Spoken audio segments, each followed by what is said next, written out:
सब हक teacher English में पढ़ल, हिंदी में पढ़ल, उर्दू में पढ़ल, फारसी में पढ़ल। हमारे टीचर हमारे टीचर मैथिली में पढ़ल, हमारे टीचर मैथिली में पढ़ल। तो मिथिला के विद्यार्थीगण, हम गणेश कुमार, हमारा तरफ से अहाँ सबके शुभ प्रभात। अखन तक हम डिप्लोमा लेवल फर्स्ट सेमेस्टर के डिफरेंशियल कैलकुलेशन के कुछ चैप्टर पढ़ा चुकल छी, जो कि हिंदी में चले। आइ हम वैसे आगा हिंदिए में अहाँ सबके एगो और चैप्टर पढ़ावे छी, जकरा अहाँ सब लाइक सब्सक्राइब कर के हमर उत्साह बढ़ेबै। तो सबसे पहले आइ हमरा dy dx के प्रयोग हम सब कतऽ करै छियै, केना करै छियै से समझबै। तो देखिए कैसे dy dx का प्रयोग किया जाता है, और उसमें जो है नॉर्मल और टेंजेंट। नॉर्मल मतलब अभिलंब, और टेंजेंट मतलब की भेलै, टेंजेंट मतलब स्पर्श रेखा। जब कोनो वक्र पर मान लिया एगो एक्सिस है, एक्स वाई एगो एक्सिस है, ये एक्स एक्सिस वीडियो अपलोड में करेंगे, ये एक्स एक्सिस ये वाई एक्सिस है, और इसमें जो है एक स्पर्श रेखा है। इसमें मान लीजिए कोई एक स्पर्श रेखा है,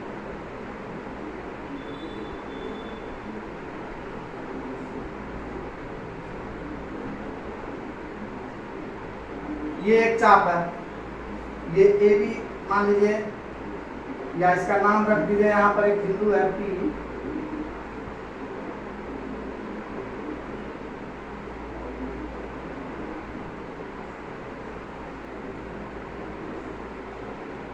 कपड़ा लो।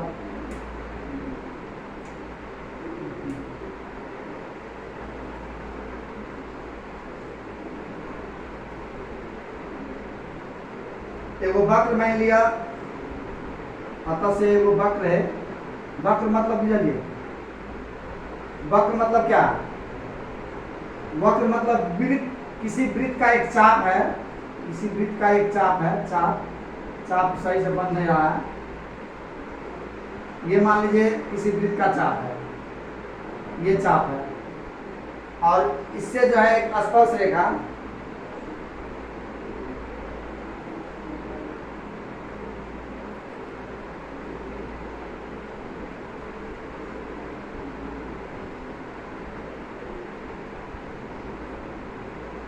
ये मान लीजिए वृत्त का चाप है, और इससे कोई एक और रेखा जो है, जहां इस चाप के मान लीजिए Q4 बिंदु पर टच कर रहा है, उसको काट रहा है, और इसको मान लेते हैं हम, यह P बिंदु है। तो यह क्या हो गया, Q4 एक चाप हो गया, और इसको जो है, इस Q को धीरे धीरे नीचे ला रहे हैं। तो मान लीजिए फिर यहाँ आया, Q3 हो गया, Q3, तो ये Q3 हो गया, फिर आगे जाके Q2 हो गया, फिर आगे जाके Q1 हो गया। इस तरह से जो है क्लॉकवाइज मान लीजिए कोई रेखा जो है घूम रही है, तो क्या होगा, एक समय ऐसा आएगा जो यह Q4 रेखा जो है धीरे धीरे नीचे आते हुए PX पर आ जाएगा। तो जो Q4 रेखा था वह PX पर आ जाएगा, मतलब यहीं पर Q4 भी हो जाएगा। मान लीजिए नीचे आ रहा है तो ये मान लीजिए यहाँ Q हो जाएगा, लास्ट में यहाँ Q है, क्योंकि घटते क्रम में लिख रहे थे यह Q0 हो जाएगा। इस तरह से हो जाएगा Q4 Q3 Q4। तो इस तरह से क्या हो जाएगा, इस तरह से इसमें यह क्लियर हो जाएगा। यह रेखा जो है जो P बिंदु से एक वक्र पर Q4 बिंदु पर टच कर रहा था, क्रॉस कर रहा था इसको, और जब यह नीचे की ओर एंटी क्लॉकवाइज मान लीजिए घूमता है तो धीरे धीरे धीरे धीरे एक समय ऐसा आएगा जो यह P4 रेखा जो है P2 मतलब PX पर आ जाएगा, धीरे धीरे आ जाएगा। तो इसमें हमको, इससे हम क्या समझते हैं,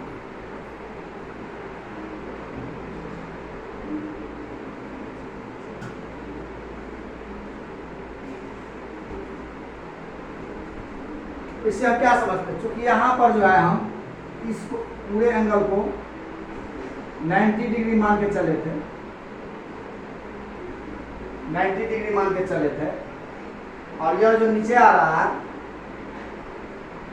तो एक समय ऐसा आ गया जो यह घटता हुआ धीरे धीरे धीरे धीरे क्या हो जाएगा, 0 डिग्री हो जाएगा। यहाँ का ये मान जो है 0 डिग्री हो जाएगा, क्योंकि जब यह Q4 रेखा जो है इस पर आ जाएगा तो यह क्या हो जाएगा, 0 डिग्री हो जाएगा। तो यहाँ 90 डिग्री माने थे तो ये क्या हो गया, ये जो है PX पर लंब हो गया, और यह रेखा जो है इस चाप को मान लीजिए इसे बढ़ाते हैं, मान लीजिए इस तरह से इसे बढ़ाते हैं, ऐसे मान लीजिए बढ़ाते हैं तो क्या हो जाएगा, यह रेखा जो है PX रेखा जो है एक तरह से क्या हो जाएगा, इसका स्पर्श रेखा हो जाएगा। इस चाप का जो है यह एक तरह का स्पर्श रेखा हो जाएगा, स्पर्श रेखा हो जाएगा, इस चाप का स्पर्श रेखा हो जाएगा। तो इसे क्या पता चला, PY क्या हो गया, PY यहाँ पर हम इसका नाम अलग दे देते हैं, यहाँ T दे देते हैं और यहाँ S दे देते हैं। ये तो एक्सिस हुआ ना, X और Y एक्सिस हुआ, इस पॉइंट का नाम हम T दे देते हैं और उस पॉइंट का नाम S दे देते हैं। तो ये रेखा क्या हो जाएगा, अंततः जो है इस पर आ जाएगा। मतलब इससे क्या सिद्ध हुआ, इस सांप का जो है, यह चाप जो है, इस सांप पर जो है यह PT क्या हो गया, स्पर्श हो गया। स्पर्श रेखा किसी एक ही बिंदु पर, स्पर्श रेखा किसको कहते हैं, कोई ऐसी रेखा, हाँ, कोई ऐसी रेखा जो किसी वृत्त के चाप पर किसी एक ही बिंदु को काट सके। कितना भी बढ़ाएंगे, किसी भी तरफ बढ़ाएंगे तो सिर्फ एक ही बिंदु को स्पर्श कर सके, वैसी रेखा को उस चाप का या उस वृत्त का स्पर्श रेखा कहते हैं। और ये अभिलंब जो होता है, इससे पहले हम ज्यामिति में पढ़े हुए, हम लोग 9th 10th में पढ़े हुए हैं कि अभिलंब क्या होता है, स्पर्श रेखा पर ये जो है अभिलंब, मतलब क्या हुआ, इसका नाम क्या हुआ, नॉर्मल, इसको अंग्रेजी में नॉर्मल कहते हैं। तो ये नॉर्मल क्या हो जाएगा, इस स्पर्श रेखा पर अभिलंब हो जाएगा। अभिलंब मतलब मतलब उसी को नॉर्मल कहते हैं। नॉर्मल और टेंजेंट मतलब क्या हुआ, उसको हिंदी में हम क्या कहेंगे, टेंजेंट मतलब हो गया स्पर्श रेखा, और नॉर्मल को क्या कहते हैं हिंदी में, अभिलंब कहते हैं। नॉर्मल को हिंदी में अभिलंब कहते हैं। तो इस तरह से जो है यहाँ मेरे पास क्या हो गया,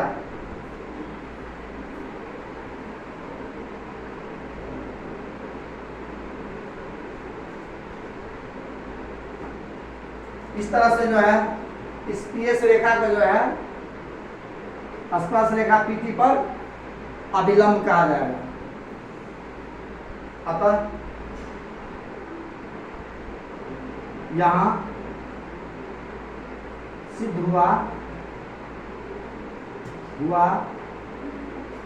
कि क्या सिद्ध हुआ, रेखा मतलब किसी का नाम वाला रेखा नहीं है। रेखा का मतलब एक रेखा है, रेखा मतलब लाइन, अंग्रेजी में जिसको लाइन कहते हैं। लाइन मतलब लाइन वाला लाइन नहीं, लाइन लाइन मतलब रेखा। तो रेखा पीएस जो है, रेखा पीएस रेखा पीएस जो है क्या है, रेखा पीटी पर अभिलंब है। दूसरी रेखा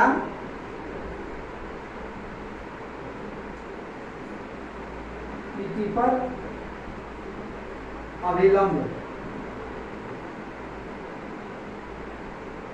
अभिलंब मतलब क्या, अंग्रेजी में इसको हम नॉर्मल कहते हैं। नॉर्मल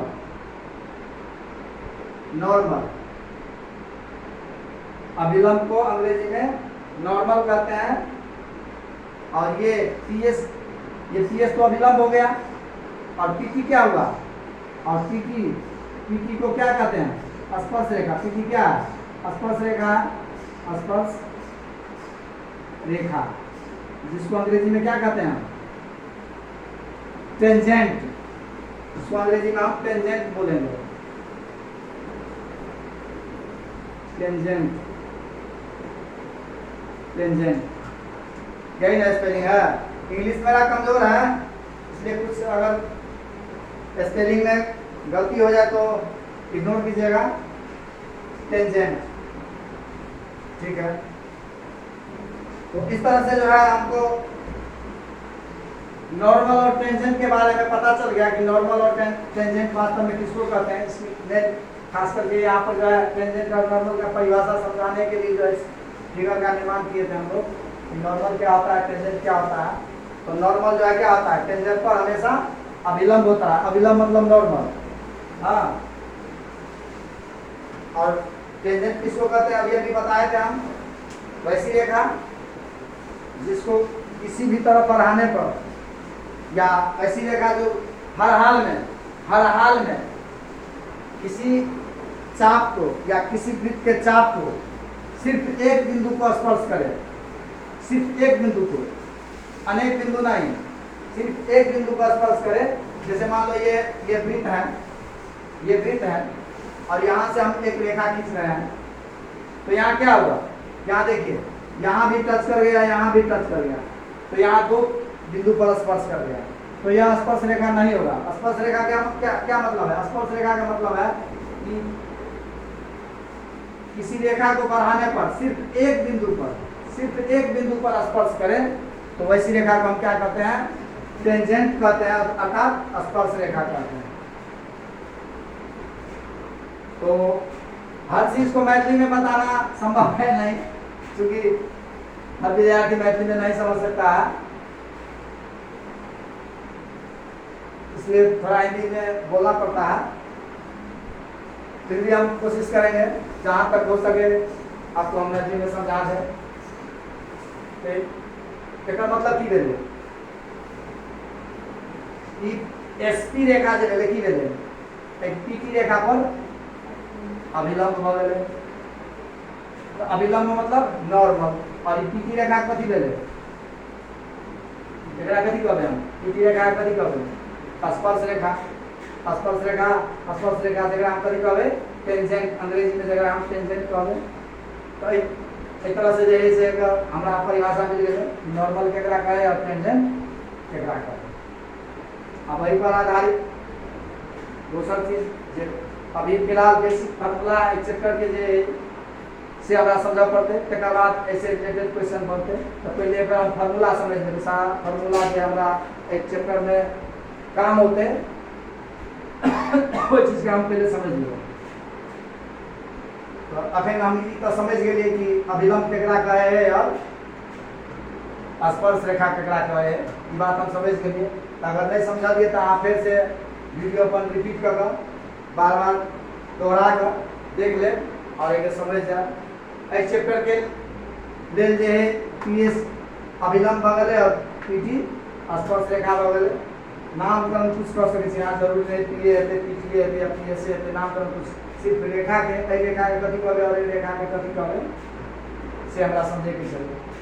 तो चलो हम आगू देखे छियै एगो और अलग चीज जे हमरा एहि चैप्टर में जरूरी है। तो अब dy dx की ज्यामितीय व्याख्या।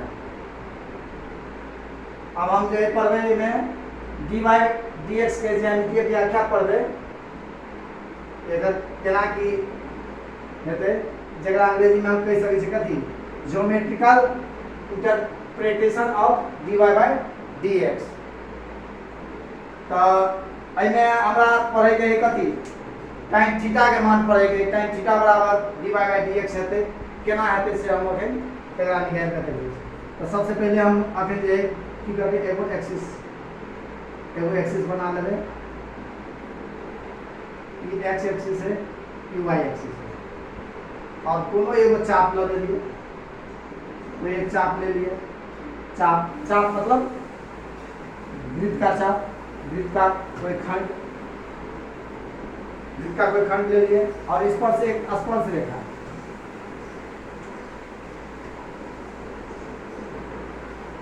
इस पर से एक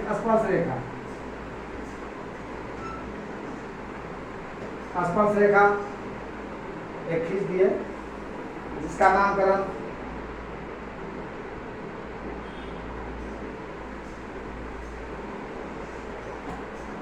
मान लीजिए यह जहां पर यह वृत्त चाप को स्पर्श कर रहा है इसका नाम मान लीजिए हम P रख देते हैं। यह मान लीजिए P है और यहाँ पर इसको जो है क्या कर देते हैं कोई अलग नाम दे देते हैं T दे देते हैं इसका नाम हम T दे देते हैं इस बिंदु का। तो यहाँ पर एक एंगल क्रिएट होगा यहाँ पर एक एंगल बनेगा जिसका नाम करो अभी हम फिलहाल नहीं कर रहे हैं। मान लीजिए यहाँ पर जो एंगल बनेगा यहाँ पर जो एक एंगल बना जिसको हम साई त्रिशूल के जैसा जो निशान हो त्रिशूल के जैसा ऐसे ये क्या हो गया साई हो गया। इसको हम क्या कहते हैं साई।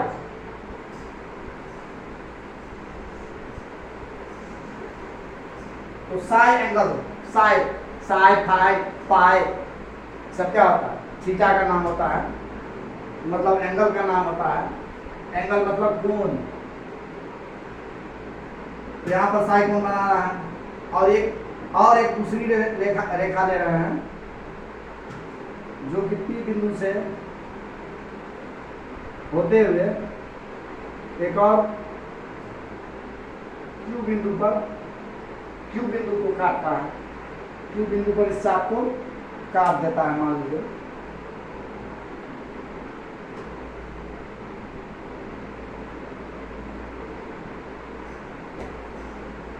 ये हो गया। और यहां से क्या करते हैं यहाँ से जो है इसका नाम तो रखना पड़ेगा। यहाँ पर जो इस एक्स एक्सिस पर जो आया एक्स एक्सिस पर इसका तो नाम करना पड़ेगा। इसको हम कोई अलग नाम दे देते हैं। क्या नाम दे दे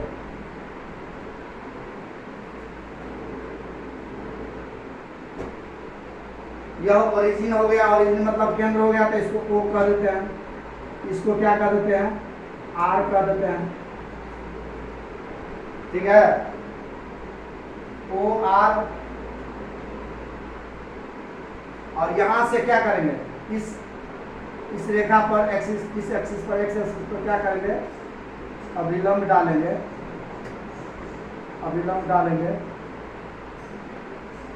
इस बिंदु को क्या कर देंगे हम L बिंदु कर देंगे मान लो L बिंदु। और फिर यहाँ Q से जाए फिर एक दूसरा अभिलंब डालेंगे जिसको हम M कर देंगे। ठीक है और एक चीज और करेंगे इसी P बिंदु से इस पर अभिलंब डाल देंगे इस पर जिसको हम N कर देंगे। तो यहाँ क्या होगा एक कोण बनेगा यहाँ भी एक कोण बनेगा इसको हम थीटा कर देते हैं। तो ये थीटा हो गया तो ये भी क्या हो जाएगा थीटा हो जाएगा क्योंकि हम पढ़े हुए हैं चूंकि जो है यह इस पर अभिलंब है और यह इस पर अभिलंब है।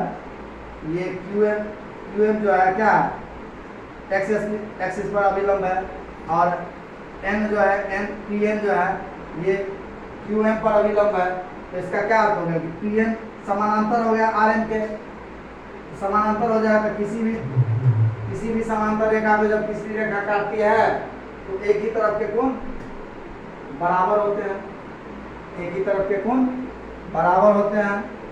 तो इस तरह से क्या हो जाएगा, यहाँ यह कोण यदि थीटा हो गया तो यह कोण भी थीटा हो जाएगा। अब देखिए हमको वास्तव में यहाँ सिद्ध क्या करना है, हमको यहाँ सिद्ध क्या करना है, हमको यहाँ पर सिद्ध करना है tan theta equal to dy by dx, मतलब हमको सिद्ध करना है यहाँ पर tan theta equal to del y by del x सिद्ध करना है। यही चीज हमको सिद्ध करना है, यह होगा। कैसे होगा सो देखिए। तो अब एक चीज और देखिए, अब हम मान लेते हैं कि इस y एक्सिस से यह बिंदु जो है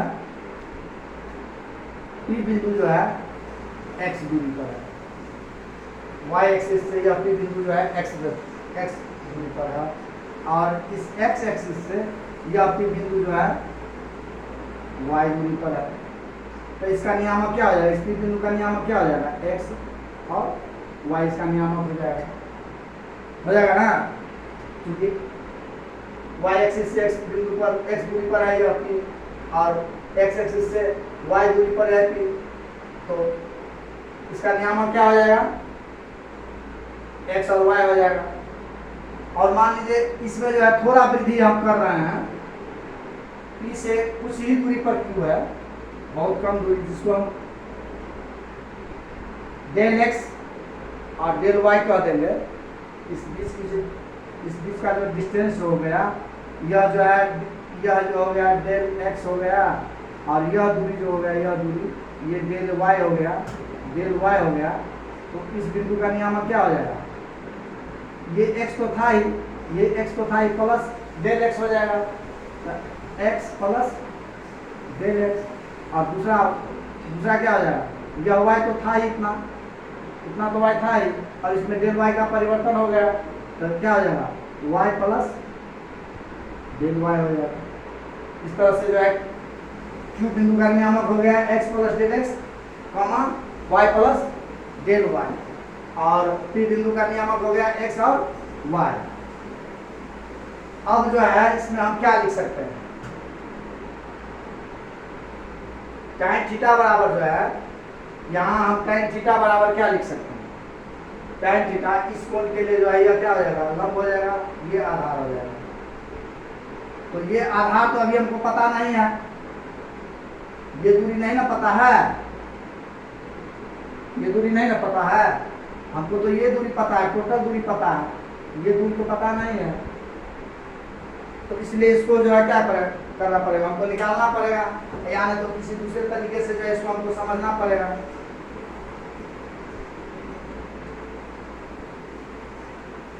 जो हम यहाँ पर माने हैं सारा चीज, वो पहले लिख देते हैं कि किसको क्या माने हैं। तो यहाँ PL सबसे पहले जो है इस बिंदु का भी कोई नाम दे देते हैं, इस बिंदु का ऐसा नाम देते हैं, मान लो ऐसा नाम दे देते हैं, ठीक है। तो क्या आ जाएगा, ये SP इसका क्या आ जाएगा, SP इसका क्या आ जाएगा, इसको x माने थे, x दूरी पर है तो ये x हो जाएगा। फिर जो है ये PL क्या आ जाएगा, या LP कह सकते हैं, LP क्या आ जाएगा, y हो जाएगा। यहाँ SN क्या आ जाएगा, फिर SN क्या आ जाएगा, x प्लस डेल x हो जाएगा, क्योंकि डेल x का परिवर्तन हो रहा है। इसी तरह जो है ये MQ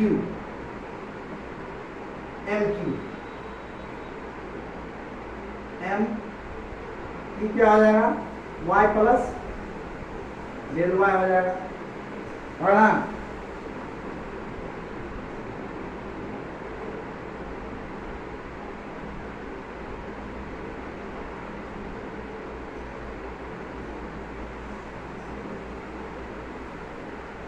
और एक चीज यहाँ, एक चीज और सिद्ध किए थे। क्या सिद्ध किए थे?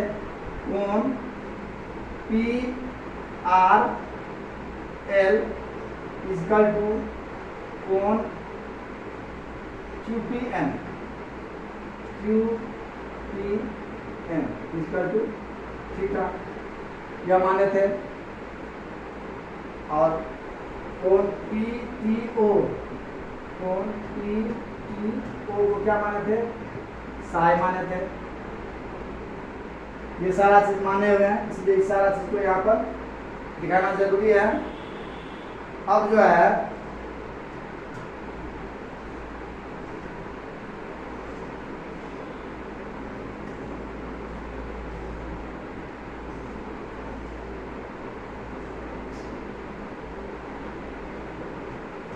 एल को तो हम पहले ही मान चुके हैं।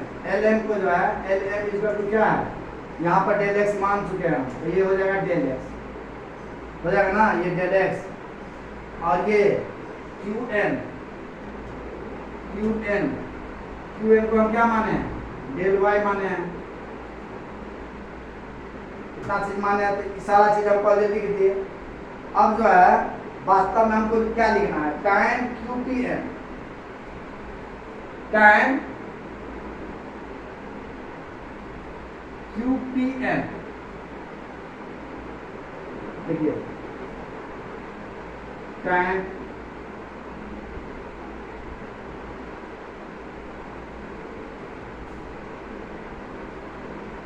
QPN मतलब QPN मतलब थीटा है, तो सीधे थीटा लिखते हैं। tan थीटा इजकल टू क्या हो जाएगा? tan थीटा इजकल टू क्या हो जाएगा? यहाँ QN बटे PN होगा ना। यहाँ लिख देंगे त्रिभुज, त्रिभुज QPN में, त्रिभुज QPN में tan थीटा बराबर क्या हो जाएगा? QN बटे PN होगा ना। तो फिर ये क्या आ जाएगा? tan थीटा को तो tan थीटा ही लिखेंगे, और ये QN के बदले में क्या हो जाएगा? QN हम लिखे हुए क्या? डेल वाई, तो यहाँ हो जाएगा डेल वाई, और बट्टे PN क्या है? डेल एक्स है, तो डेल एक्स लिख देंगे। इतना तो लिख सकते हैं। इस त्रिभुज में इतना लिख दिए, और दूसरे त्रिभुज में फिर कुछ लिखा जा सकता है ना।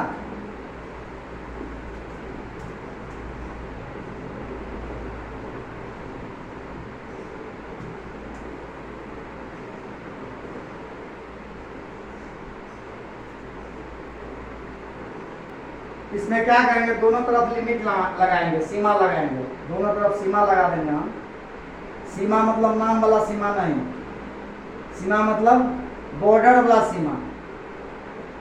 बॉर्डर मतलब, सीमा मतलब किसी दो जगह का जो सीमा होता है, दो जगह के बीच का जो सीमा होता है, कि यहाँ से ये और यहाँ से मान लीजिए इंडिया और पाकिस्तान का सीमा, बॉर्डर। यहाँ पर हम लिमिट मतलब सीमा लाए हैं। यहाँ पर लिमिट मतलब सीमा हो गया, मतलब इसका यही अवधारणा हो गया कि इस तरह से जो है इसको हम दिखा सकते हैं।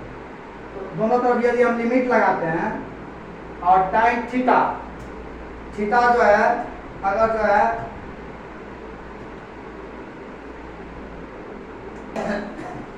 यहाँ जो है Q, अगर हम दोनों तरफ लिमिट लगाएंगे तो क्या आ जाएगा? Limit, limit Q tends to P लिखेंगे। Q टेंस टू P का है लिखेंगे। सो देखिए Q को हम P की तरफ अग्रसर कर रहे हैं, ला रहे हैं। यह जैसे जैसे ये थीटा का मान घटेगा, वैसे वैसे क्या होगा?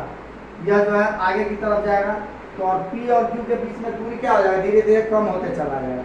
मतलब Q क्या हो रहा है? P की तरफ अग्रसर हो रहा है, P की तरफ आ रहा है। इसलिए यहाँ पर limit Q tends to P लिखेंगे, और tan थीटा लिखेंगे, tan थीटा लिखेंगे। इसी तरह से यहाँ भी लिख देंगे लिमिट, क्योंकि लिमिट तो दोनों तरफ लगेगा ना, Q टेंस टू P, और ये क्या आ जाएगा? डेल वाई बटे डेल एक्स। कितना लिख सकते हैं? और यहाँ देखिए, ये जो यहाँ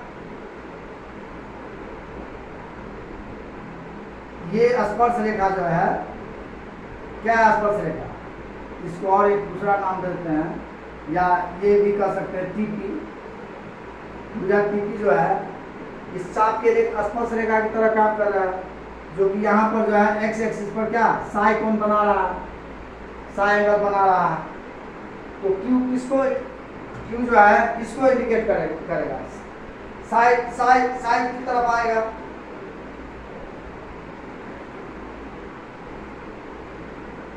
मतलब थीटा जो है, थीटा जो है साई में यदि मान लीजिए कि थीटा यहाँ जो है लिमिट और थीटा अग्रसर हो रहा है साई की तरफ, थीटा यदि साई की तरफ अग्रसर हो रहा है तो क्या हो जाएगा, tan theta equal to limit, और यहाँ क्या है थीटा टेंड्स टू 0 की तरफ अग्रसर हो जाएगा।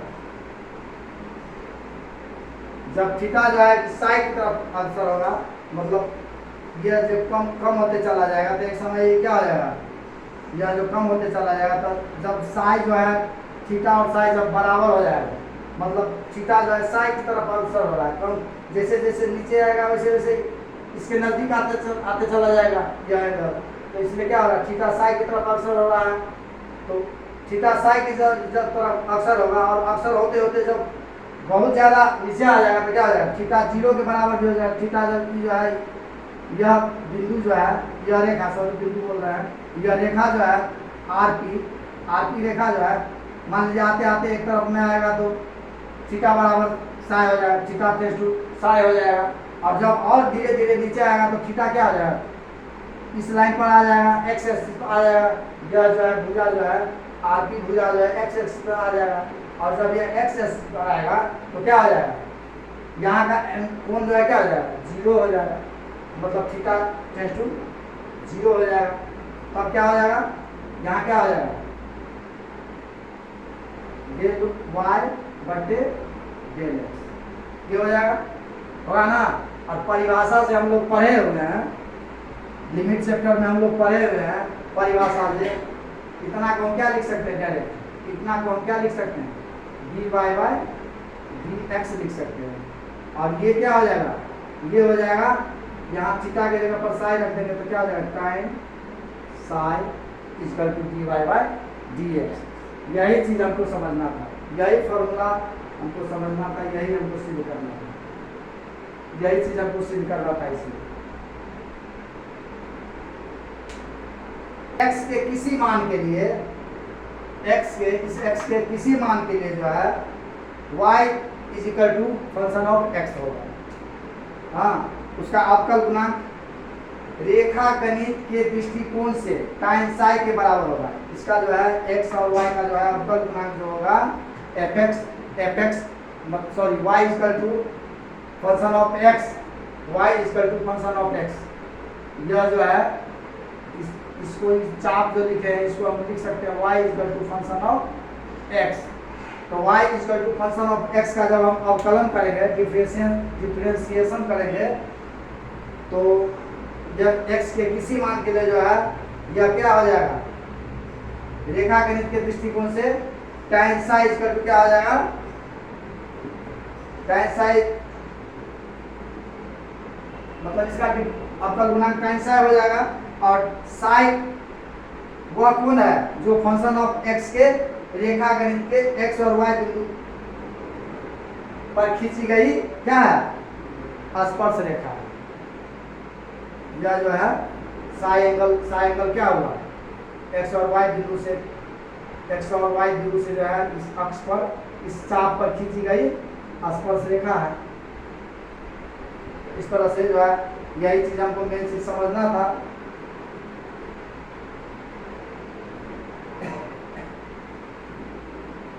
हम लोग यह जो समीकरण हमारे पास निकला tan psi equal to dy by dx, इससे हम लोग इसमें क्या देख रहे हैं, ये साई एंगल जो है बिंदु P पर क्या हो गया, ढाल हो गया, उसका ढाल हो गया, ग्रेडियंट स्लोप, जिसको हिंदी में क्या कहते हैं, ग्रेडियंट स्लोप को हिंदी में क्या कहते हैं? ये ग्रेडियंट स्लोप को हिंदी में हम कहेंगे प्रणव या ढाल। स्लोप को हिंदी में प्रणव या ढाल कहते हैं। तो इस साई एंगल क्या हुआ? बिंदु P के लिए जो है ढाल हो गया। इतना मतलब इतना डिग्री का ढाल है इस पर, 60 डिग्री का ढाल है इस पर। तो 60 डिग्री का ढाल यदि 0 हो जाए, 60 डिग्री का या ढाल यदि 0 हो जाएगा, ये ढाल जो है ये ढाल मतलब यहाँ जो कोण बना रहा है साई इक्वल टू यदि 0 हो जाए तो क्या हो जाएगा? यह साई जो है इस x अक्ष के समानांतर हो जाएगा, नहीं हो जाएगा? इसके लिए मान लो एक दूसरा फिगर बना के दिखाते हैं।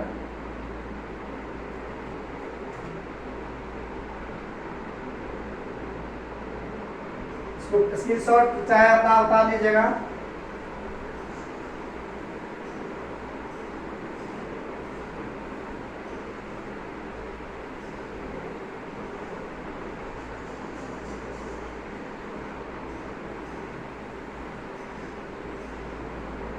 एक दूसरा फिगर देखिए इसमें, मान लीजिए ये एक्स एक्सिस और ये वाई एक्सिस है, और यहाँ पर मान लीजिए कोई वृत्त का चाप है, ठीक है, और ये जो है एक स्पर्श रेखा है, ये P बिंदु है ना? तो क्या हो गया? ये कोण क्या हो गया? साई हो गया। स्लोप यही ना होगा? नहीं, ये होगा, ये नहीं ना होगा, ये ना होगा। यह कोण स्लोप होगा इसका साई, नहीं क्या होगा? क्या होगा? ऐसे होता है, ऐसे होता है, ऐसे होता है, तो यहाँ होता है ना इसके समानांतर ऊपर वाला ये, ऊपर वाला ये, ऊपर वाला बात बराबर होगा। ऊपर रहे नीचे रहे, चूंकि यह समकोण बनेगा इसलिए ऊपर रहे नीचे रहे उसे फर्क नहीं पड़ेगा, यह कोण साई हो जाएगा। इस कोण को हम साई करते हैं। तो ये स्लोप, ये जो है इस बिंदु को मान लीजिए हम कुछ कर देते हैं, एस कर देते हैं मान लो, और इस चाप का नाम हम y इक्वल टू px लिख देते हैं, फंक्शन ऑफ x लिख देते हैं। ये चाप जो है फंक्शन ऑफ x है, y equal to function of x है।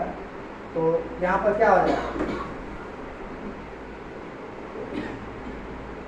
क्योंकि स्लोप यहाँ क्या हो गया? यह इसके समानांतर है, यहाँ SP जो है OX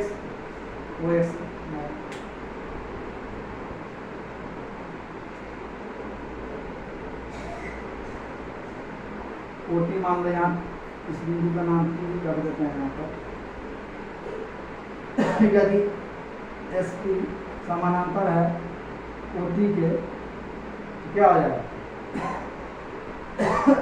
इस कोण और इस कोण के इसके अंतर क्या हो जाएगा? 0 हो जाएगा। मतलब क्या हो जाएगा? tan साई इक्वल टू 0 हो जाएगा, नहीं हो जाएगा? और tan साई 0 हो जाएगा, तो tan 0 0 ना होता है, tan 0 0 ना होता है। यह मान लीजिए 60 डिग्री अगर बहुत छोटा है 0 के बराबर, तो tan 0 हो जाएगा, तो tan 0 0 हो जाएगा, नहीं हो जाएगा? इसलिए साई इक्वल टू 0 हो जाएगा। इसलिए क्या हो जाएगा? यहाँ साई इक्वल टू 0 हो जाएगा। यदि मान लीजिए साई कोण जो है बहुत छोटा हो ना, चूंकि जो है यहाँ पर ना ई कोण साई नहीं होगा, यहाँ ये कोण साई नहीं होगा। साई जो है ना इसी में निहित है, इसी कोण में निहित है। इस रेखा पर ही यह आ रहा है, स्लोप 0 हो रहा है, स्लोप 0 है। मतलब बीच में, दोनों के बीच में जो एंगल बन रहा है वह 0 डिग्री का बन रहा है, मतलब एक ही रेखा पर आ गया। जो स्पर्श रेखा है यह ढाल जो है ना इसी पर आ गया, तो बीच का कोण क्या हो गया? 0 हो गया, मतलब स्लोप 0 हो गया। तो इस तरह से यहाँ ही लिख सकते हैं। और मान लो इस तरह से यहीं पर मान लो एक और दूसरा फिगर बनाते हैं, मान लो इस तरह का फिगर बनाते हैं, इस तरह का फिगर बनाते हैं, तो यहाँ क्या हो जाएगा, यह पी हो गया और यह क्या हो गया, यह कौन सा हो गया, यह कौन सा हो गया, यहाँ हो गया ना। तो यहाँ क्या हो जाएगा, tan psi equal to tan psi है ना। और अभिलंब दे रहा है, इस पर अभिलंब है, अभिलंब का क्या मतलब, psi इक्वल टू क्या हो जाएगा, psi का मान होगा यहाँ इनफाइनाइट हो जाएगा, क्या इनफाइनाइट हो जाएगा, तो चूंकि psi इक्वल टू क्या है 90 डिग्री है,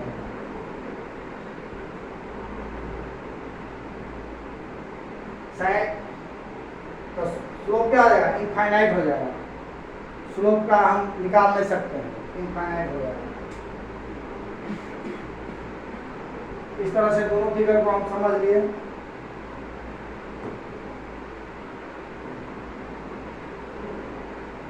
हो गया तो क्या हो जाएगा, d y by d x equal to क्या हो जाएगा, 0 हो जाएगा। और यहाँ जब मान लीजिए साई इक्वल टू 90 डिग्री है, तो यहाँ क्या हो जाएगा, d y by d x equal to क्या हो जाएगा, यहाँ ये नहीं होगा, यहाँ उलट जाएगा, 1/1 d y by d x equal to 0 होगा, यहाँ उलट जाएगा, उल्टा हो जाएगा। इसका क्या हो गया, उलट गया तो क्या हो जाएगा, क्या मान क्या बन जाएगा, यहाँ जो दिखे हैं इतना जो दिखे हैं, तो इसको सबसे पहले हम क्या लिख सकते हैं, d y by d x equal to infinite हो जाएगा। और इनफाइनाइट को हम क्या लिखते हैं, इनफाइनाइट को 1/0 लिखते हैं ना, 1/0। और 0 किसके बराबर है, 0 किसके बराबर है, d y by d x के बराबर है ना, मतलब यहाँ क्या हो जाएगा, 1/dy, यहाँ लिखो 1/dy बाई dx हो जाएगा। अभी यहाँ देखें तो dy dx इक्वल टू 0 पर है, तो 0 के बदले में ये लिख सकते हैं। तो इसका मतलब क्या है, dy बाई dx जो है dx बटे dy के बराबर हो जाएगा इस स्थिति में। मतलब क्या होगा, dy by dx equal to क्या हो जाएगा, dx बाई dy, दोनों बराबर हो जाएगा इसी स्थिति